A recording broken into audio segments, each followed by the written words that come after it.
Hello guys, कैसे हो आप सब लोग। तो अब हमारे एग्ज़ाम के सिर्फ़ और सिर्फ 5 दिन बचे हैं। ठीक है। अभी सबसे पहली बात, सबसे इम्पोर्टेंट बात है, आपको बिल्कुल भी घबराना नहीं है, बिल्कुल भी एंग्जाइटी नहीं होनी चाहिए आप लोगों को। उसके लिए आपको क्या करना पड़ेगा। एंग्जाइटी क्यों होती है। एंग्जाइटी तो तभी होती है ना जब हम ज़्यादा किसी चीज़ के लिए सोचते हैं। ज़्यादा नहीं सोचना है। देखो, जितनी तैयारी होनी थी ना आप लोगों की हो चुकी है। अब नया कुछ भी पढ़ने की ज़रूरत नहीं है। तो बिल्कुल भी परेशान नहीं होना है, घबराना नहीं है। और आपको लास्ट 5 दिन में क्या क्या पढ़ना है और क्या क्या नहीं पढ़ना है, मोस्ट इम्पोर्टेंट थिंग कि आपको क्या क्या नहीं पढ़ना है 5 दिन में। तो लास्ट तक वीडियो को देखना है कि हमें क्या क्या छोड़ना है और क्या क्या अब लास्ट टाइम पे हमें पढ़ना है। सबसे पहले आएगा हमारा जीए सेक्शन। जीए सेक्शन में अगर आपने पढ़ा होगा थोड़ा बहुत, तो आपने करंट तो पढ़ा ही होगा, थोड़ा बहुत तो करंट पढ़ा होगा ना, या फिर थोड़ी बहुत जो भी आपने जीएस पढ़ी है, जितनी भी आपने अभी तक पढ़ी है, तो आपको वो सिर्फ क्या करनी है, रिवाइज करनी है।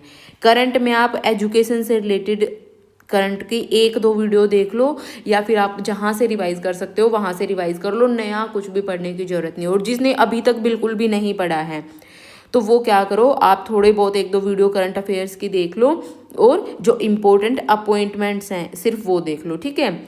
इससे ज़्यादा आप लोगों को कुछ नहीं पढ़ना। जो आपने अभी तक पढ़ लिया है सिर्फ और सिर्फ जीए सेक्शन में उसे रिवाइज करना है, क्योंकि जीए सेक्शन में क्वेश्चंस गलत होने की बहुत ज़्यादा प्रोबेबिलिटी होती है अगर हम रिवाइज नहीं करते हैं तो। ठीक है। ज़्यादा डिटेल में आपको अभी नहीं पढ़ना है, टाइम नहीं है अभी आप लोगों के पास। सिर्फ और सिर्फ आपको किस चीज़ पे ध्यान देना है, रिवीजन पे। नेक्स्ट आएगा आपका रीजनिंग सेक्शन। रीजनिंग सेक्शन देखो, अभी आप लोगों ने, किसी ने एसएससी की तैयारी करी होगी, किसी ने बैंक की तैयारी करी होगी, किसी ने फिर किसी अदर एग्जाम की तैयारी करी होगी। ऐसा तो है नहीं कि एक आध बच्चा होगा जो बिल्कुल फ्रेश है। ठीक है। लेकिन कुछ एक बच्चे ऐसे भी होंगे जिन्होंने पहले से पढ़ा हुआ है। देखो, ऐसा बिल्कुल भी नहीं है कि ईएमआरएस की रीजनिंग अलग है, एसएससी की रीजनिंग अलग है, बैंक की रीजनिंग अलग है। जो टॉपिक का नाम है ना, टॉपिक का नाम जो अगर आपका बैंक में भी वही है, एसएससी में भी वही है, ईएमआरएस में भी वही है, तो उसी टॉपिक से ही क्वेश्चन आएंगे। हाँ, लेवल ऑफ डिफिकल्टी अलग हो सकता है बस। तो ज़्यादा परेशान नहीं होना है कि हाँ उस टीचर ने तो ये करा दिया, उस टीचर ने ये करा दिया, मेरा तो ये रह गया, मेरा तो ये रह गया। तो आपको सिर्फ और सिर्फ जो आपका सिलेबस है ना, अभी कुछ लोगों को डाउट है कि कुछ टीचर्स तो ऐसा भी करा रहे हैं जो आउट ऑफ सिलेबस है। बिल्कुल भी नहीं। इस बात को एकदम है ना समझ लो कि आपको आउट ऑफ सिलेबस एक टॉपिक भी नहीं पढ़ना है, आउट ऑफ सिलेबस का ओ भी नहीं पढ़ना है आपने। ठीक है। सिर्फ और सिर्फ सिलेबस को, जो भी आपने अभी तक पढ़ा है, सिर्फ और सिर्फ उसे रिवाइज करो, सिर्फ और सिर्फ रिवाइज। ठीक है। रीजनिंग में आपने बहुत सारे मॉक भी लगाए होंगे अभी तक तो। ठीक है। मॉक भी आई होप सभी ने लगा लिए होंगे। अगर किसी ने मॉक नहीं भी लगाए हैं, तो जो आपके इंपॉर्टेंट टॉपिक है जो आपके सिलेबस में दिए हैं, उनकी 1-2 2-4 10 क्वेश्चन तो आप कर लो कम से कम। उसको तो आप सोल्व कर पाओ जो आपके रीजनिंग में क्वेश्चन दिए हुए हैं, जो आपका सिलेबस दिया हुआ है वो सब। ठीक है। सबसे ज़्यादा जो आपको प्रॉब्लम रहती है वो रहती है डाटा सफिशिएंसी में। डाटा सफिशिएंसी और एक आपका टॉपिक है जो आपका इनइक्वालिटी है। दोनों की ही वीडियो मैंने अभी ग्रुप में शेयर करी है, टेलीग्राम ग्रुप में। पीयूष वार्ष्णेय सर हैं, पीयूष वार्ष्णेय। पढ़ो टीचर से, लेकिन जो एक्सपीरियंस टीचर हैं, ठीक है, एक्सपीरियंस टीचर हैं जो उन्हें पता होता है कि किस तरीके से क्वेश्चन को सोल्व करना है, किस तरीके से नहीं करना है। ठीक है। तो जिस भी टीचर से पढ़ो, तो आपकी जो टीचर की चॉइस है ना वो भी सबसे बेस्ट होनी चाहिए कि हाँ भाई मुझे इस टीचर से पढ़ना है। तो जो पीयूष वार्ष्णेय सर है बहुत ही अच्छा पढ़ाते हैं। रीजनिंग इनसे अच्छी कोई नहीं पढ़ा सकता मेरी नज़र में। ठीक है। तो आप ये दोनों वीडियो मैंने 1-1 घंटे की हैं, ग्रुप में शेयर करी हैं, आप वहाँ से जा करके देख लो, क्योंकि यहाँ से अच्छे क्वेश्चन मतलब 1-2-3 क्वेश्चन तो जरूर आपके पेपर में आएंगे। बाकी टॉपिक हैं जो आपके सीटिंग अरेंजमेंट हैं, ठीक है, वो कुछ ज़्यादा मुश्किल नहीं आएंगे।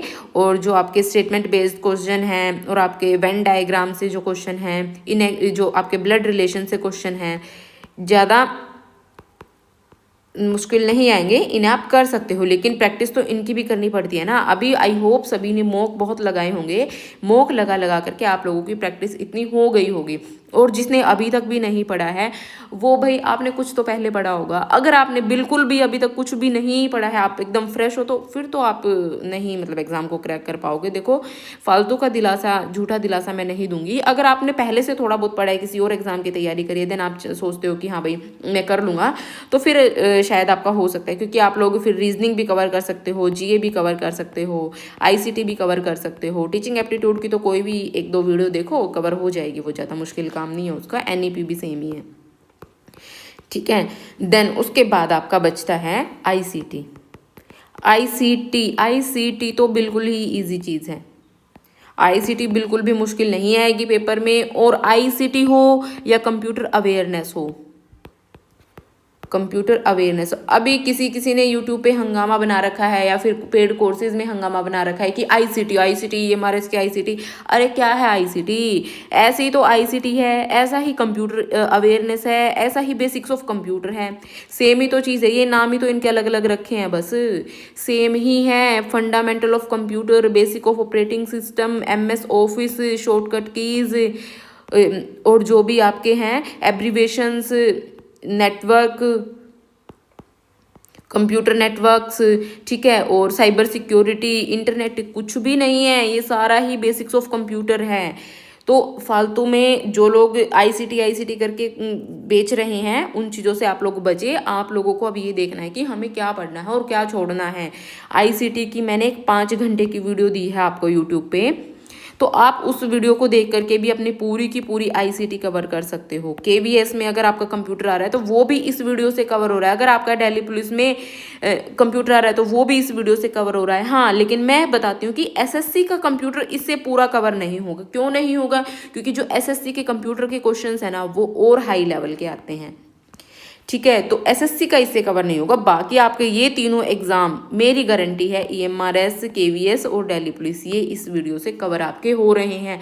अगर आपको मैंने इसमें क्वेश्चन प्रैक्टिस करवाई है, क्वेश्चन के साथ वैसे मैंने डिटेल भी करवाई है, लेकिन फिर भी अगर आपको डाउट है तो फिर मैंने एक थ्योरी प्लेलिस्ट भी अलग से बना रखी है, आप उसको भी देख सकते हो। लेकिन मैं ईएमआरएस वाले स्टूडेंट्स को अभी रिकमेंड करूंगी कि आप इसको ना देखो, क्योंकि आपका ज़्यादा टाइम जाएगा। आप सिर्फ जो 5 घंटे की वीडियो है आईसीटी की, सिर्फ उसे कवर कर लो, आपके लिए वो इनफ है। ज़्यादा इधर उधर नहीं भागना है आपको। तो जो आपको सिर्फ आपने पढ़ा हुआ है, सिर्फ उसे रिवाइज करना है। देन उसके बाद आता है आपका टीचिंग एप्टीट्यूड। टीचिंग एप्टीट्यूड, अभी आपके पास इतना टाइम नहीं है कि आप थ्योरी कवर करो टीचिंग एप्टीट्यूड की, ठीक है। थ्योरी कवर करने की कोई ज़रूरत नहीं है। जिस भी टीचर ने कोई भी मैराथन ली है यूट्यूब पे 5-6 घंटे की, आप उसे कवर कर लो, इनफ है वो। अभी मैं देख रही थी कि काफ़ी बच्चे बता रहे हैं कि स्वास्थ्य इंस्टीट्यूट वाली जो मैडम है ना, वो काफ़ी अच्छा पढ़ा रही है जो टीचिंग एप्टीट्यूड है, तो आप लोग वहाँ से कर सकते हो। उन्होंने शायद एक 6 घंटे की वीडियो कुछ मुझे बता रहे थे, तो आप उसे कवर कर लो, इनफ है वो। लेकिन हो वो क्वेश्चन की प्रैक्टिस में, ठीक है, थ्योरी में ना हो, तो क्वेश्चन प्रैक्टिस में आप लोग उसे कर सकते हो। नेक्स्ट आता है आपका एक्सपीरियंशियल एक्टिविटी बेस्ड पेडागोजी, जो आपका डोमेन पार्ट है। डोमेन पार्ट है, ठीक है। डोमेन पार्ट में आपको इधर उधर भटकने की जरूरत नहीं है। आपके केस स्टडी क्वेश्चंस आएंगे, और केस स्टडी क्वेश्चंस आपको ऊपर एक के केस दिया होगा, देन उसका आपसे क्वेश्चन पूछा होगा, तो आपको केस पढ़ के वो आंसर आप इजीली गैस कर सकते हो। आपको अपने सब्जेक्ट की थोड़ी बहुत तो नॉलेज होगी ना, थोड़ी बहुत नॉलेज भी इनफ है केस स्टडी क्वेश्चंस के लिए, आप लोगों ने इजीली सोल्व करते हो। एक्सपीरियंशियल बेस्ड भी वही है कि एक्सपीरियंस आपको होना चाहिए कि क्लासरूम में आप किस तरीके से बच्चों को पढ़ाओगे, उसमें कुछ भी नहीं है, ज़्यादा घबराने की जरूरत नहीं है, परेशान होने की जरूरत नहीं है। ये थोड़ी थोड़ी आपकी टीए से भी रिलेट करेगी, ठीक है। देन आपका आएगा एनईपी 2020। एनईपी 2020 बहुत सारे टीचर्स ने करवाई है भाई यूट्यूब पे। आप किसी की भी जाके जो क्वेश्चन फॉर्म में प्रैक्टिस है उसकी जाके देख सकते हो। अदरवाइज आपको वीडियो नहीं देखने, आपको लगता है कि हमारा टाइम ज़्यादा जाया हो रहा है, तो अगर आपने पहले से काफ़ी वीडियोस देख चुके हैं आप, तो सिर्फ और सिर्फ अपने नोट्स को उठा करके रिवीजन करो। नोट्स को अभी आपने सिर्फ अगर जब मॉक भी लगाने हैं तो मैं कहूँगी आज और कल सिर्फ आप मॉक लगा लो। कल के बाद कोई मॉक नहीं लगाना, और लास्ट डे पे तो बिल्कुल भी मॉक नहीं लगाना है। सिर्फ और सिर्फ लास्ट 2 डेज में आपको रिवीजन करनी है, क्योंकि अगर आप उस दिन मॉक लगाओगे और आपके मॉक में बाय चांस कम नंबर आ गए तो बहुत ज़्यादा डिमोटिवेशन फील होगा। तो अपने आप को डिमोटिवेट नहीं करना है, एकदम ऐसे जोश को हाई रखना है, ठीक है। देन उसके बाद आएगा आपका जनरल हिंदी। जनरल हिंदी मैं अभी देख रही थी, एक यूट्यूब चैनल है SSC कलाम नाम से, वहाँ पे एक टीचर हिंदी की प्रैक्टिस करा रहे हैं स्पेशल, तो आप वहाँ से कर सकते हो जनरल हिंदी, ठीक है। जनरल इंग्लिश है, जनरल इंग्लिश भी आप क्वेश्चन की प्रैक्टिस करो। क्वेश्चन की प्रैक्टिस किसी भी यूट्यूब चैनल ने करवाई है तो उसी से आप कर सकते हो। लेकिन अगर आपने ये दोनों चीज़ें भी पहले से कवर कर ली है तो मैं आपको कहूँगी रिवाइज़ करो बस। रिवाइज मतलब रिवाइज, आप अपने नोट्स को उठाओ और रिवाइज करो। बार बार वीडियो देखने से कोई मतलब नहीं बनता है कि आप बार बार वीडियो देख रहे हो, बार बार वीडियो देख रहे हो। सिर्फ कुछ नहीं है यूट्यूब पे भी ज़्यादा कुछ नहीं है, बस सभी को व्यूज़ की और इन सब चीज़ों की पड़ी है, ठीक है। तो आपको इस चीज़ का ध्यान रखना है कि आपको क्या पढ़ना है क्या नहीं। ज़्यादा वीडियोस मत देखो, ज़्यादा वीडियोस अभी देखोगे तो आपको ये लगेगा हाय ये टीचर भी वो करा रहा है, ये टीचर भी वो करा रहा है। आपको वीडियोस देखनी भी है तो किसी एक पर्टिकुलर टीचर को पकड़ो, जो आप पहले आप लोगों ने इतना तो देख ही लिया होगा कि कौन सा टीचर आप लोगों को अच्छा पढ़ा रहा है।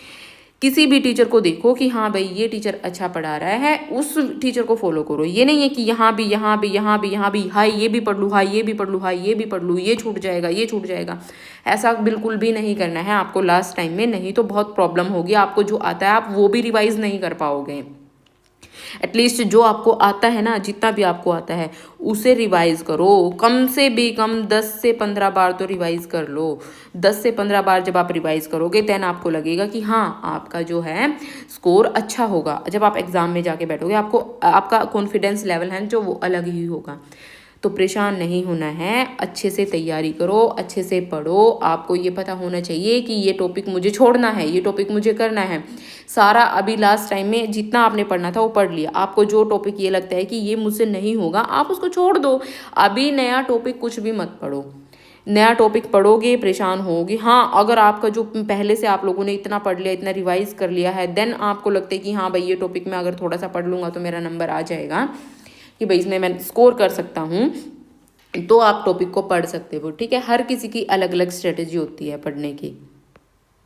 लेकिन लास्ट टाइम में क्या रहता है कि हमें रिवाइज जो करना होता है वो मोस्ट इंपॉर्टेंट होता है। रिवीजन सबसे इंपॉर्टेंट चीज़ है, ठीक है। मैं बार बार आपको वीडियो में यही कह रही हूँ कि रिवीजन रिवीजन रिवीजन। आप रिवीजन किसी भी फॉर्म में करो, लेकिन ऐसा आपको बिल्कुल भी नहीं करना है यहाँ से भी वीडियो देख लूँ, यहाँ से भी वीडियो देख लूँ, यहाँ से भी वीडियो देख लूँ, यहाँ से रिवाइज कर लूँ, यहाँ से रिवाइज कर लूँ।